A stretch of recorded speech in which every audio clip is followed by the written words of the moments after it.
जय हिंद। तो आज हम लोग इस वीडियो में कुछ नया फिर सीखेंगे। यह वीडियो रियल नंबर का पार्ट 6 होगा। कल यह वीडियो अपलोड नहीं कर पाए थे क्योंकि कुछ अगल बगल में शोर शराबा ज्यादा हो रहा था, जिसमें मैं वीडियो बनाने में बहुत डिस्टर्ब हो रहे थे। इसलिए मैं इस डिस्टर्बेंस के कारण मैं वीडियो नहीं बना पाया, इसलिए मुझे खेद है, मुझे दुख है। लेकिन मैं हमेशा पे लगातार रहूंगा। कुछ कारण होने पर ही मैं वीडियो बना नहीं सकता हूँ और नहीं बना पाऊंगा, तो इसके लिए आप चिंता ना करें। अगर किसी दिन वीडियो नहीं आता है तो आप जो वीडियो पहले पढ़ चुके एक बार उसे रिवीजन कर लें और कॉपी में एक बार नोट करते चलें, उस कॉपी का एक बार रिवीजन करें, जिससे आपकी तैयारी में थोड़ा सा और कुछ चेंजेस आएगा और आप और इंप्रूव कर पाएंगे अपनी तैयारी को। तो आइए आज और कुछ नया सीखेंगे, कुछ नया इंपॉर्टेंट समझेंगे। क्योंकि एग्जाम में क्या होता है ना कि क्वेश्चन बनाने के लिए हमें हर एंगल का जो थ्योरी होता है, हर तरीके का थ्योरी होता है, उसका पता होना बहुत जरूरी था। आप पिछले वीडियो में जो भी कुछ सीखे होंगे ना, बिल्कुल आपको समझ में अच्छे तरीके से आया होगा। और जो भी दिक्कत हो, तकलीफ हो, आप कमेंट बॉक्स में जरूर अपना एक बार वहां पे कमेंट करें, ताकि मुझे पता चल सके कि आपको कहाँ दिक्कत है, कहाँ पे प्रॉब्लम हो रहा है, आपको किस चीज का किस टॉपिक को आपको नहीं समझ में आया बेहतर तरीके से। तो मैं अगले बार से कोशिश करूंगा कि बेहतर कंटेंट दे सकूं और बेहतर तरीके से आपको समझा सकूं। आपको तभी समझ में आएगा जब वीडियो मेरे लगातार देखिएगा। और वीडियो प्लेलिस्ट में दिया गया है ताकि एक ही जगह होंगे, आपको सर्च करने की जरूरत नहीं होगी, पार्ट 1 पार्ट 2 पार्ट 3 ऐसे सर्च करने की जरूरत नहीं होगी। प्लेलिस्ट कैसे देखते हैं, अगर यदि आपको नहीं देखने के लिए आता तो मैं एक वीडियो बना दूंगा कि प्लेलिस्ट कैसे देखते हैं, ठीक है। तो आइए हम लोग क्वेश्चन को आगे बढ़ाने से पहले थोड़ा सा, एक बहुत सारे स्टूडेंट हमसे पूछ रहे थे कि सर आप कहाँ पढ़ाते हैं, ऑफलाइन कहाँ पढ़ाते हैं। तो फोन करके कॉल करके पूछ रहे थे कुछ विद्यार्थी। तो उनको मैं बता दूं कि हमारा जो ऑफलाइन सेंटर है वह इतारसन गांव में है और इस गांव में ही हम ऑफलाइन क्लास देते हैं। और जो मैं भी आपको वीडियो अपलोड करता हूं, मैं अपने घर से अपलोड करता हूं वीडियो, ये किसी कोचिंग संस्थान से नहीं करते हैं, ये मैं अपने घर से ही वीडियो बनाता हूं आपको लिए कि आपको बेहतर से बेहतर कंटेंट मिल सके, ताकि आपको आपकी तैयारी बहुत अच्छी हो सके। तो एक छोटा सा क्लिप देख लीजिए हमारे स्टूडेंटों का, जिससे आपको कुछ अच्छा लगे, फील हो, अच्छा लगे और लगे कि हाँ लोग पढ़ कैसे रहे हैं और पढ़ते कैसे हैं। तो आइए देखते हैं वीडियो को।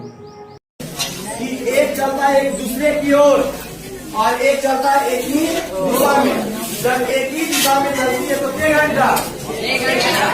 इसमें इक्वेशन बनाने में कोई दिक्कत नहीं। दूसरा ने कहता क्या है, दूसरा ने कहता है कि जब एक ही दिशा में चलता है तो 1 घंटा 12 मिनट समय लगते हैं। कितने घंटा?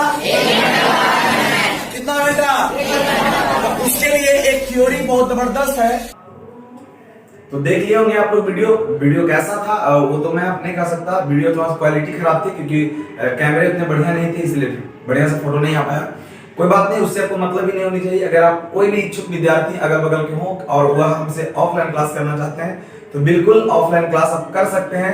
वैच टाइम आपके स्क्रीन पर आ रहा होगा, आप बिल्कुल देख लीजिए और बिल्कुल आप अच्छे तरीके से समझ सकते हो कि कब कब क्लास चलेगा, कब कब क्लास नहीं चलता है, कितने बजे टाइम है, सारा आपको पता चल जाएगा। तो आइए और कुछ पढ़ते हैं नया, इस वीडियो में कुछ सीखने का मौका मिलेगा हम लोगों को। तो आइए कुछ थ्योरी के साथ हम लोग आगे बढ़ते हैं। देखिएगा एक थ्योरी मैं बता रहा हूं आपको, इससे आपको बहुत ज्ञान मिलेंगे।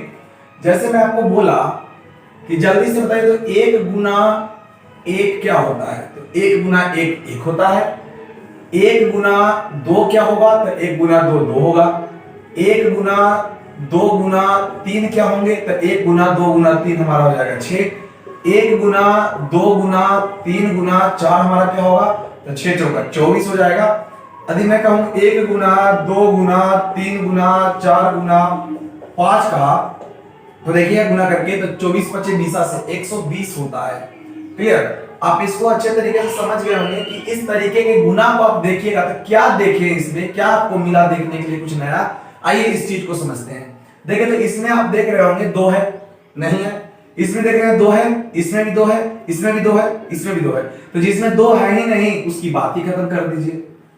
क्लियर? तो समझने की बात ये इंपॉर्टेंट चीज कि देखिए इसमें केवल 2 है, गुना करने पर आया 2। इसमें भी केवल 2 है, गुना करने पर आया 6। इसमें भी 2 है, गुना करने पर आया 24। लेकिन ध्यान दीजिएगा इसमें 2 है और एक 5 है, तो 2 और 5 मिला तो एक 0 का निर्माण किया। इस बात को आपको समझना होगा और सीखना होगा कि एक शून्य का निर्माण तभी होता है, एक 2 और एक 5 होते हैं। एक शून्य का निर्माण तभी होगा जब गुणनखंड में, गुणनफल में जब आप गुना के रूप में एक 2 और एक 5 होगा तो एक 0 का निर्माण करेगा। बिल्कुल आपको यह समझ में आया होगा। तो आइए एक चीज को और समझते हैं। जैसे मैं तुम्हें पूछूं कि 2 गुना 5 गुना 5, तो जल्दी से बताइए कि कभी भी इसको गुना करेंगे तो इसके अंतिम में कितने शून्य होंगे। तो जल्दी से बताइएगा कि अंतिम में शून्य की संख्या निकालने के लिए देखिए, तो 1 2 1 5 मिलता है तो 1 0 मिलता है, और 1 2 1 5 फिर मिलेगा तो 1 शून्य बनाएगा। तो क्या ऐसे लिख देंगे? नहीं, 1 पर 2 शून्य, 100 कर लीजिए, 2 दूनी 4, 4 5 20, 20 5 100, यानी 100 होगा। तो लास्ट में कितना शून्य होंगे? 2 शून्य होंगे। याद रखिएगा कि लास्ट में शून्य तभी होंगे जब 2 और 5 का गुणनखंड होगा। यदि अगर 2 खाली है 5 नहीं है तो कभी भी 0 नहीं होगा, या सिर्फ 5 है और 2 नहीं है तो कभी भी ऐसा नहीं होता है। तो आइए समझते हैं आगे। देखिए, बहुत इंपॉर्टेंट बात है कि यदि गुना के रूप में सजा के लिख दिया जाए तो बहुत आसान होता है बताना, बट अब बताइएगा कि गुना करेंगे, इसको क्या होगा गुना करने पर, वो बात बताइए कि गुना करेंगे तो अंतिम में यानी इकाई से पीछे से अंतिम की ओर चलेंगे, पहले की ओर चलेंगे पीछे से। तो बताइए अंतिम में कितने शून्य होंगे, जो बताना है मुझे। तो बताइए 2 गो यहाँ 5 है और 2 गो 2 से 2 शून्य का निर्माण होगा। और मैंने बताया था अकेले रह अकेले 2 रह करके किसी चीज का निर्माण नहीं करता है। तो कभी कभी ऐसे क्वेश्चन में बड़े बड़े क्वेश्चन आ जाते हैं तो नहीं करके बना पाते हैं। जैसे मैं पूछा आपसे, यहाँ 0 ऐसे नहीं लिखना है, कुछ अंक होगा, लेकिन मैं अंतिम में पूछा कितने शून्य होंगे। आगे 2 पर पावर 5 और गुणे 5 पर पावर 3। अब आपसे पूछेगा कि बताइए जरा कितने शून्य होंगे। तो इस चीज को समझने के लिए एक छोटा सा कॉन्सेप्ट आपको समझाते हैं, बेसिक बात को समझने का प्रयास कीजिएगा। जैसे कि किसी सभा में, एक चीज को समझिएगा, किसी सभा में 5 लड़के हैं, ठीक है, और किसी सभा में 3 लड़कियां हैं, ठीक है ना, लड़कियां हैं। मैं आपसे पूछता हूं कि आप खुद बताइए, इतना तो कॉमन सेंस आपके पास होगा कि बताइए कि अगर मैं कहूं कि उस सभा में शादी कितने का होगा, कितने जोड़े शादी बनेंगे, कितने लोगों का शादी होगा, तो जल्दी से आपका जवाब क्या आएगा कि 3 लोगों का शादी होगा। 3 ही ऐसे जोड़े बनेंगे, यानी एक लड़का एक लड़की तो एक जोड़ा, फिर एक लड़का एक लड़की तो फिर एक जोड़ा, एक लड़का एक लड़की तो फिर एक जोड़ा। क्या जो 2 लड़के शेष बच गए हैं उसका शादी होगा? उसका शादी नहीं होगा। यानी याद रखने वाली बात है कि जिसमें दोनों में 3 लड़की हो 5 लड़के हो, ऐसा कुछ भी हो, दोनों में जिसकी संख्या कम होती है उतने ही जोड़े शादी बनते हैं। फिर से समझिएगा कि जिसमें दोनों में लड़का और लड़की में जिसकी संख्या कम होती है उतना ही जोड़ा शादी बनता है। इस बात को आप ध्यान देंगे, समझने वाली बात है। तो फालतू इसमें 2 बच गए, जो कुमारे रह जाएगा जी, कुमारे रह गए, अभी 100 शादी भी नहीं होने वाला है। जल्दी से देखिएगा। तो वही बात आप जल्दी से बताइए कि हम जानते हैं कि 2 और 5 मिल करके एक 0 का निर्माण करता है। तो जल्दी से बता दीजिए आप यहाँ पे कि 2 पर पावर 5 और 5 पर पावर 3 है। तो बताइए 2 है 5, इसका मतलब तुम समझो कि 2 5 गो है और 5 3 गो है। तो सबसे कम पावर किसका है? तो जिसका सबसे कम पावर होता है उतना ही लास्ट में 0 होते हैं। इस बात को आपको एकदम फिक्स कर लेना है और कोई दिमाग नहीं लड़ाना है गुना करके। गुना करना है ही नहीं आज के बाद। शून्य की संख्या आपसे पूछे तो बिल्कुल आप शून्य की संख्या ना ज्ञात करके 2 और 5 का कॉम्बिनेशन को खोजेंगे, 1 2 1 5 1 0। तो जल्दी से बताइएगा कि 2 पर पावर 5 है, क्या 2 पर पावर 5 को 2 पर पावर 3 नहीं लिख सकते हैं? 2 पर पावर 5 पर पावर 3 तो है ही, तो दोनों का जोड़ा मिल गया, इसका मतलब लास्ट में 3 शून्य बनेंगे। आपको ये बिल्कुल अच्छे तरीके से समझ में आया होगा। ये तो आप कॉमन सेंस की बात है, इतना आप सोच ही सकते हैं। चलिए, तो अगला एग्जांपल मैं आपसे पूछूं कि x पर ऐसे 5 पर पावर 100 और गुने 2 पर पावर 76 तो अगुने 7। जल्दी बताइए, इतना को गुना करेंगे तो संभव नहीं कि गुना हो पाए। मान लिया सपोज दैट कि ये गुना करेंगे तो लास्ट में कितना शून्य आएगा। तो याद रखिएगा छोटू, 7 से मुझे कोई मतलब नहीं है, मतलब हमें 2 और 5 से मतलब है। तो जल्दी से ध्यान दीजिएगा कि 5 पर पावर 100 है, 2 पर पावर 76 है, तो पावर किसका कम है? जिसका पावर कम है उतना ही शून्य होंगे। यानी लास्ट में यानी अंतिम में 76 शून्य होंगे, 76 शून्य होंगे। तो ये थ्योरी था हमारा। इस पर देखिए 10th में कैसे क्वेश्चन पूछा गया है। स्टूडेंट फ्रेंड्स में क्वेश्चन भरे पड़े हैं, बहुत सारे क्वेश्चन है, लेकिन इसका कोई कॉन्सेप्ट नहीं दे पाता है, इसलिए हम लोग को यह समझ में नहीं आता है। देखिए मैं कुछ नोट लिखा रहा हूं, ध्यान दीजिएगा।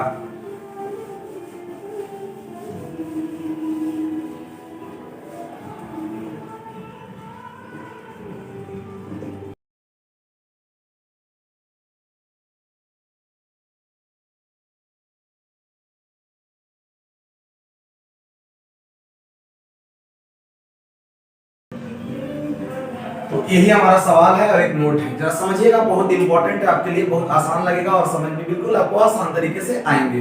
तो मैंने क्या बोला इसमें कि किसी संख्या के अभाज्य गुणनखंड में 2 और 5 हो तो उस संख्या के घात का इकाई अंक शून्य पर समाप्त होगा। अभी बताया मैंने कि जब मैं फैक्टर किसी का तोड़ूं उसका यदि गुना करके यानी 2 और 5 का रूप में आ जाए तो समझे उसको पावर कितना भी दे दीजिएगा, 10 दे दीजिए, 15 दे दीजिए, 1 लाख, 2 लाख, 5 लाख, 10 लाख, कुछ भी दे दीजिएगा, उसके अंतिम में जो इकाई अंक होंगे वो जीरो होंगे, सदैव जीरो होते हैं। कब? जब 2 और 5 रहता है तब, ठीक है। जब 2 रहेगा 5 नहीं रहेगा तो बिल्कुल नहीं होगा। जिस प्रकार से आपको बोला कि एक लड़का रहेगा एक लड़की नहीं रहेगी तो शादी नहीं होगा, लड़की रहेगी लड़का नहीं होगा तो शादी नहीं होगा, उसी प्रकार एक 2 और एक 0 को होना जरूरी है शून्य प्राप्त करने के लिए। जब तक शून्य तभी आएंगे जब तक 2 और 5 नहीं रहेगा तब तक नहीं आ सकते हैं, इसलिए शून्य होने के लिए 2 और 5 की मौजूदगी बहुत जरूरी है। इस बात को आप जानते होंगे और बिल्कुल समझ में आपको आया होगा। लेकिन ध्यान दीजिए क्वेश्चन स्टूडेंट फ्रेंड्स का है और ये सब क्वेश्चन को समझा लोग नहीं समझते हैं, खुद नहीं समझ पाते तो समझाएंगे क्या? तो ध्यान दीजिएगा, बहुत लंबा और लेंथी क्वेश्चन नहीं है, बिल्कुल आसान होगा आपके लिए, बहुत इंटरेस्टेड है। और यह क्वेश्चन यदि एग्जाम में आ जाए तो आप खोजिएगा कि शायद यही सब क्वेश्चन एग्जाम में आए तो बहुत अच्छा रहता। कहा था आपसे कि जांच करें कि कोई प्राकृत संख्या n के लिए 6 पर पावर n का इकाई अंक शून्य पर समाप्त होगा। देखिए इसको पूछने का दो तरीका होता है कि जांच करें कि कोई प्राकृत संख्या n के लिए 6 पर पावर n का अंतिम इकाई में अंतिम अंक शून्य पर समाप्त होगा, ऐसा पूछेगा। अंतिम अंक शून्य पर समाप्त होगा, इसका अर्थ वही होता है, अंतिम अंक शून्य पर समाप्त हो या इकाई अंक शून्य पर समाप्त हो, इसका अर्थ ही वही होता है। तो आइए इसको जल्दी से कैसे हम लोग बना पाएंगे। तो जांच करने वाला में क्या होता है कि हो भी सकता है और नहीं भी हो सकता है। तो जल्दी से ऐसे प्रश्न को तुरंत हल करेंगे, लिखेंगे माना कि लिखेंगे a बराबर कुछ मान लीजिए, कुछ भी मान सकते हो, तो 6 पर पावर में n मान लिया। और जल्दी से आप क्या करेंगे ना, 6 का फैक्टर तोड़ देंगे। तो 6 का फैक्टर तोड़ देंगे तो 2 3 6 होता है, 2 गुना 3 आ गया। तो अब देखिए तो यहाँ पे 2 गुना 3 आ गया, तो अब क्या लिखेगा कि चूंकि अभाज्य गुणनखंड में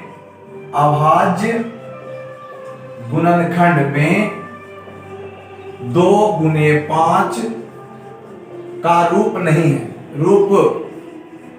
है।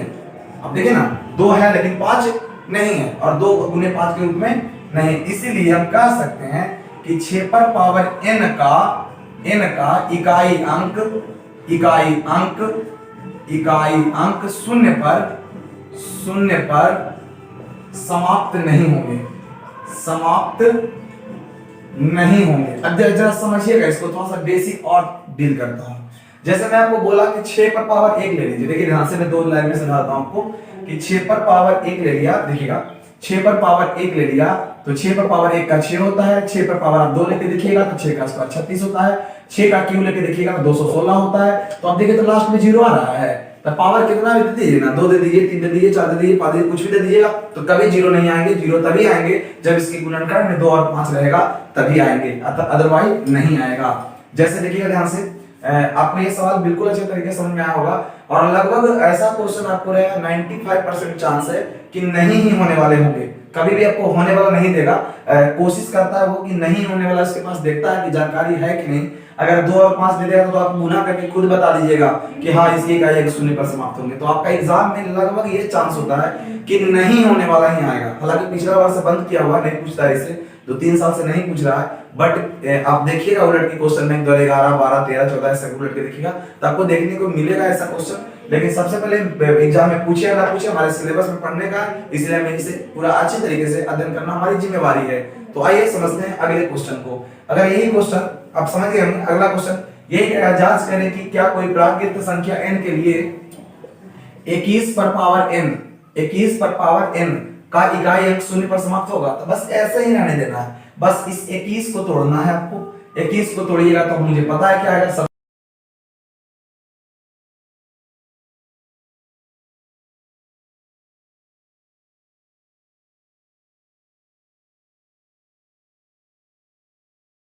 इकाई अंक शून्य पर समाप्त नहीं होगा। तो ये दूसरा एग्जांपल हुआ। थोड़ा सा और देखते हैं, अगर एक तीसरा एग्जांपल अगर मुझे देखना हो तो जैसे कि मैं यहाँ पे दे दूंगा, यहाँ पे मैं दे दूंगा 30, ठीक है, 30 पर पावर n, यहाँ मैं लिख दिया आपके लिए 30 लिख दिया था, 30 पर पावर n। हालांकि आएगा नहीं, मैं बता देता हूँ कि कैसे होता है। का इकाई अंक शून्य पर समाप्त होगा, जांच करने के लिए बोला। तो आप जल्दी से 30 को तोड़िएगा तो 3 तरह के 30 होता है, 2 गुने 3 गुने 5।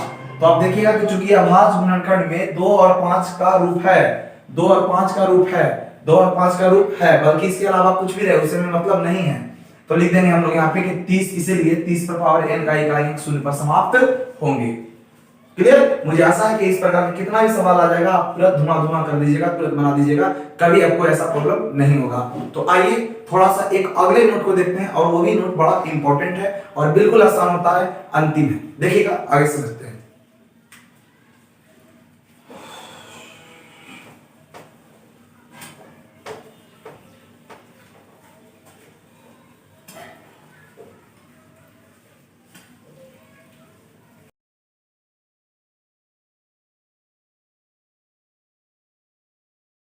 इसी एग्जाम्पल को समझिएगा था, किसी संख्या की अभाज्य गुणनखंड में 5 हो लेकिन 2 नहीं हो तो उस संख्या के घात का इकाई अंक, उस संख्या के घात का इकाई अंक हमेशा 5 पर समाप्त होते हैं। इस बात को आपको ध्यान देना होगा, बहुत इंपॉर्टेंट होता है यहां से इस चीज को समझना।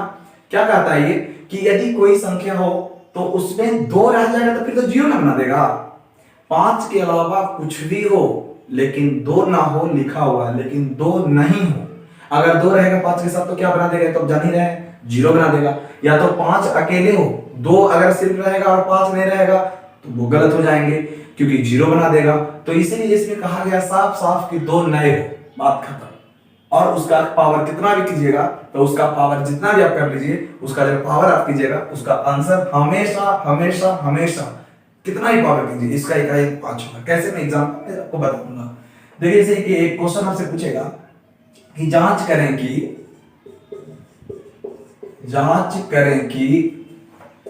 किसी प्राकृत संख्या n के लिए है ना 24 पर पावर n का इकाई अंक 5 पर समाप्त होगा, ऐसा पूछ रहा है। तो जल्दी से आपको बनाने का वही प्रोसेस है जो भी आपने सीखा था। माना कि a बराबर 24 पर पावर n, तो जल्दी से तोड़िएगा 24 को, तो 12 दूनी 24, तो 2 गुने 2 गुने 3 गुने 3, तो जाएगा 4 तिया 4, अच्छा जल्दी हो गया। तो जल्दी से करिएगा 2 गुने 2 गुने 3, 8 तिया 24 पर पावर n। तो आप इसमें देखिएगा तो 2 पर पावर 3 गुने 3 आप लिख सकते हैं सॉल्व करने के लिए, कोई दिक्कत नहीं है। यहाँ पर लिखिएगा चूंकि गुणनखंड है ना, चूंकि 24 पर पावर n का गुणनखंड 24 का गुणनखंड, ऐसे भी शॉर्ट में जितना शॉर्ट लिख सकते हैं, देखिए कोई दिक्कत नहीं। 24 का गुणनखंड में 5 नहीं है लेकिन 2 है, एक कंडीशन जो दिखा हुआ तो नहीं दिया, 5 रहना चाहिए जबकि 2 नहीं रहना चाहिए, तो उल्टा है, 5 नहीं है 2 है। इसलिए 24 पर पावर n का इकाई अंक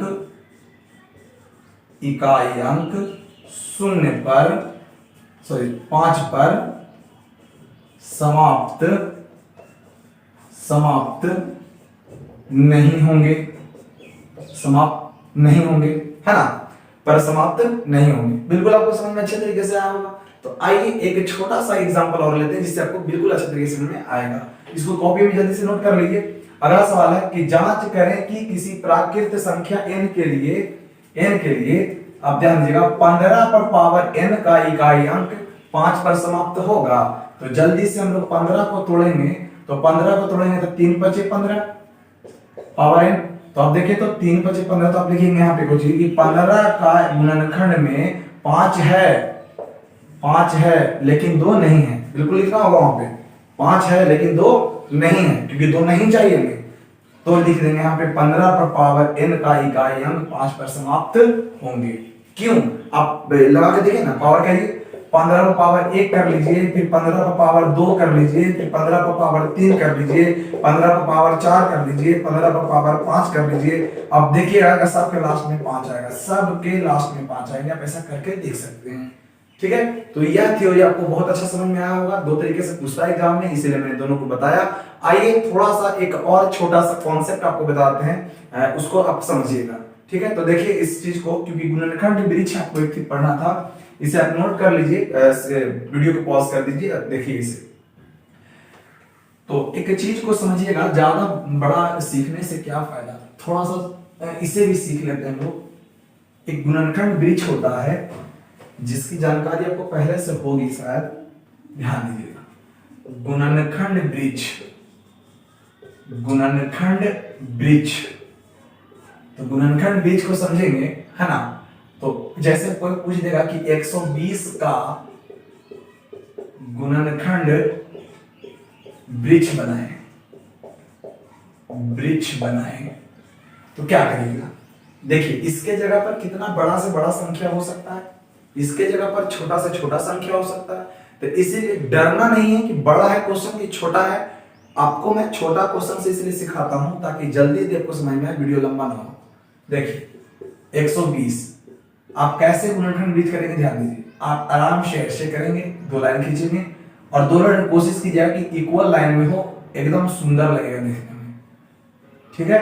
अब यहां से आप कैसे कैसे बनाते हैं जिसको मैं समझाता हूं कि कैसे बनता है गुणनखंड वृक्ष। तो आइए इसमें हम लोग डिवाइड करते हैं, इसमें लिखते हैं। 2 से लगता है सबसे पहले, 2 से लगेगा 7 बार में, इससे डिवाइड करते हैं, इसमें लिखते हैं। तो जल्दी बोलिए, और भी लगेगा ये। तो यहां पर हम लोग क्या करेंगे, ऐसे भाग लगाएंगे, फिर 2 से लगेगा 15 बार में लगेगा। अब यहां पर देखिएगा, अब देखिए लगाएंगे 2 से लगा, अब यहां पर 3 से लगाएंगे, 3 बचे 15। फिर अब जो आप देख रहे हैं यही गुणनखंड वृक्ष है। अब इसमें क्या आपको नया चीज बताना, इसके बड़े बड़े क्वेश्चन अगर लेंगे, यहाँ पे बड़े बड़े अंक लेंगे तो थोड़ा सा लंबा भी जाएगा, कुछ लंबा नहीं भी जाएगा। तो इसके लिए आपको चिंता नहीं होनी चाहिए, बिल्कुल आपको समझ में अच्छे तरीके से आएगा, मुझे आशा है। और आप बिल्कुल अच्छे तरीके से समझ गए होंगे। कभी कभी क्या करेगा ना, इसमें आप इस चीज को समझिए, ये क्वेश्चन यही रहेंगे, आप इसे नोट कर लीजिए, यही आपका आंसर है। लेकिन इसी में कुछ बदलाव रहेंगे कि 100 ऐसे कहेगा कि क्वेश्चन आपको दे देगा ऐसे और कहेगा ना कि अज्ञात राशि, आगे अज्ञात राशि x y z ज्ञात करें, ऐसा कुछ दे देगा आपको, ठीक है। और यही आपको दिया हुआ रहेगा, इसमें गायब कर देगा और यहां पर लिख देगा x, ठीक है। इसमें गायब कर देगा और यहां लिख देगा y, इसमें गायब कर देगा और यहां लिख देगा z, कुछ भी लिख देगा और कुछ ना कुछ गायब कर देंगे, वैसा आपको दिया रहेगा 1 नंबर में। और इसके जगह पर बहुत सारे क्वेश्चन दिए जाएंगे, तो आप कैसे बना पाओगे। तो आइए मेरी बात को समझिएगा। क्या करते थे कि यहाँ 120 अभी था, तब 2 से भाग दिए थे, तब ना आया था 60। तो इसीलिए x का मान निकालने के लिए हमें 2 से भाग देना होगा। जल्दी से बताइए y बराबर कैसे आएगा। तो हम जानते हैं कि जब 60 में 2 से भाग दिए थे तब ना y आया था। जल्दी से देखिएगा कि मुझे अगर z निकालना है, z कैसे निकालेगा। तो समझिएगा कि इससे इसमें भाग दिए थे ये निकला था, और इससे इसमें भाग दिए थे ये निकला था। तो क्या आप 5 से भाग देंगे 15 में, तो ये नहीं निकलेगा, बिल्कुल। अब इसी चीज को लिख देना आपको, चूंकि x बराबर, x का मान निकालना मुझे, तो देखते हैं हम यहाँ की ये दोनों को गुना करते हैं तब तो ये निकलता है ना। तो लिख देंगे यहाँ पे 60 गुना 2 बराबर 120। मुझे अगर निकालना होगा y का मान, तो मुझे y का मान कैसे निकलेगा, जब 60 में 2 से भाग देंगे, तो 60 में 2 से भाग दिया तो आ गया y का मान 30। z का मान निकालना, तो मैं भी थोड़ा देर पहले बताया कि z का मान निकलेगा 15 में भाग देंगे 5 से। अब 5 से 5 दिया 15, तो अतः हमारा आंसर हो गया x बराबर 120, y बराबर 30 और z बराबर हो गया 3। यही हमारा आंसर है। देखिए क्या होता है कि बड़े बड़े क्वेश्चन से तो आप सीख ही जाते हैं, लेकिन मैं ऐसा क्वेश्चन उदाहरण लेना चाहता हूं आपके लिए जो आप कम समय में एक क्वेश्चन से सीखने का प्रयास कर सकते हैं। आप स्टूडेंट फ्रेंड्स किताब उठा के देखिए क्लास 10th का, बिल्कुल आप इसको बना पाएंगे, अच्छे तरीके से सीख पाएंगे, ठीक है। तो मुझे उम्मीद है कि आपको यह वीडियो अच्छा लगा होगा, अच्छे तरीके से समझ में आया होगा। बिल्कुल मुझे पूरा विश्वास है कि आपको समझ में आएगा। अगर आपको नहीं समझ में आया तो कमेंट बॉक्स में जरूर लिखिए, कमेंट कीजिए कि हाँ आपका वीडियो थोड़ा सा मुझे कहीं पे नहीं समझ में आया, कहाँ पे समझ में नहीं आया। मैं अपनी गलतियों को सुधार करने का प्रयास करूंगा, और कहीं कमी रह गई हो तो मैं बताऊंगा, क्योंकि हर लड़के एक लेवल का नहीं होते हैं। कुछ लड़के बहुत कमजोर होते हैं, कुछ लड़के बहुत तेज होते हैं। जो लड़के बहुत तेज होंगे सर को लगता होगा कि बहुत आसान सर बता रहे हैं, है ना। जो लड़के कमजोर होंगे उनको तो समझ में भी नहीं आ रहा होगा रियलिटी, कि उनका बेसिक कांसेप्ट क्लियर नहीं है, कि उनको ये भी नहीं पता होगा कि 120 तोड़ते हैं तो 60 आता है। तो बताइए वैसे विद्यार्थी तो उनको तो तकलीफ होगा ही, है ना। कोशिश नहीं, हिम्मत नहीं करना है कि आपको लगे कि मैं सीख नहीं पाऊंगा, आप बिल्कुल सीख पाएंगे। कभी आप प्रयास तो करके देखिए, बिल्कुल प्रयास करने वाला व्यक्ति कभी पीछे नहीं होता है। प्रयास कीजिए, आपको भी सफलता मिलेगी। ठीक है, तो इस वीडियो में आज के लिए बस इतना ही। बस मैं लास्ट में बोलना चाहूंगा कि वीडियो को प्लीज आप उन व्यक्तियों के पास शेयर कीजिए जो पढ़ने वाले हों, जिनसे इस वीडियो से उनको लाभ हो सके। तो उन्हें भेजने पर क्या होगा कि वो वीडियो प्रत्येक दिन देखेंगे, उनमें कुछ इंप्रूव आएगा। वह रोज पढ़ने पर उनको मतलब कि एक अंतिम में होता है ना कि हम दूर नहीं जा पाते हैं पढ़ने के लिए, मुझे सही ज्ञान नहीं मिल पा रहा है, तो उनको भी एक पढ़ने का मौका मिलेगा। क्योंकि बहुत सारे लोग यूट्यूब पे वीडियो देखते रहते हैं झूठ मूठ, है ना, तो उन्हें सही ज्ञान नहीं मिल पाता और सही वीडियो नहीं मिल पाता। इसलिए मैं कोशिश करूंगा आपके लिए कि मैं प्रत्येक दिन रेगुलर रहूं, और इस बात को ध्यान दीजिएगा। और आप भी एक थोड़ा सा मेरे लिए भी काम करिए कि कम से कम शेयर कर दीजिए, है ना। अच्छा लगे तो वीडियो को लाइक कर दीजिए, और फिर हम लोग चलते हैं अगले वीडियो में सीखेंगे। आज के लिए बस यहीं तक। जय हिंद।